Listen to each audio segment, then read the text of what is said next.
After grappling with our dimensional problem, 3 dimensions into 2, plane not being able to handle all the data from a curved or 3-dimensional surface, start to understand a little bit about why map projections are tough. Taking a map and transitioning it 3-dimensionally to the plane it's an intensive mathematical process. You can try it your own if you have like a transparent map or globe or something, and you shine a light through it onto a wall, and you can make your own map projection. We're literally talking about projection of light when we go way back to the initiation of the term. The different map projections and the different map projection processes operate differently within the different data that we use in GIS, though. Vector data is really easy to reproject because it's just, at the end of the day, a point. Think back to our vector topology discussions, or watch previous videos on vector topology. And you'll know that vector data is points, lines, and polygons, but a polygon is really just lines, and lines are really just points. And points, as it turns out, are really easy to mathematically twist from one projection to another, or to change from one datum to another. Easy. And so vector data can be twisted around and reprojected and redone very easily. Raster data is a lot tougher.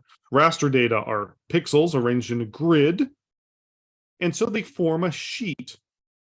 You cannot move or change that sheet without deforming the pixels, without changing their shape or their size or their relationship between each other. So map projections literally change the way we look at the planet.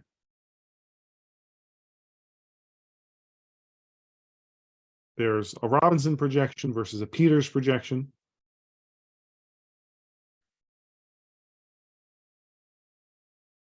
And it doesn't matter if you're looking at the whole planet or just part of it.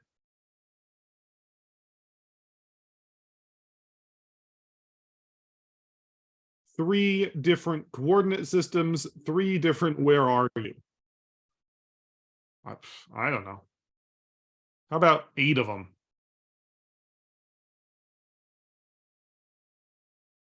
Where is Boston? Who knows? All we know is that, well, you got to center the projection somewhere. So I guess Kansas is the middle of everything.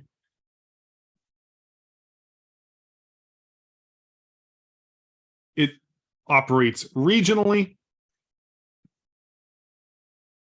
no matter how big your region is.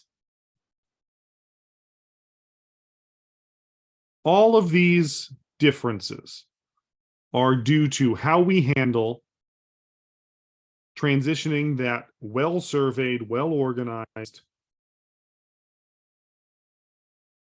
datum, and how we translate that datum into a 2-dimensional space.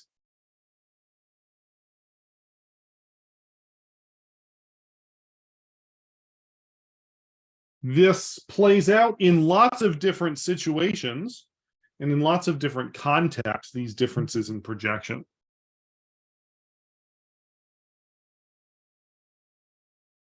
I have a little additional video. This is not me for sure, for you to consider. If you're enrolled in the course, this link is on our Moodle page, so you don't have to write it down. But if you're not, enjoy a clip from 1990s hit drama, The West Wing. Think about how this operates in maybe a political context. Certainly there's a political context to mapping. We'd be remiss if we didn't say that out loud.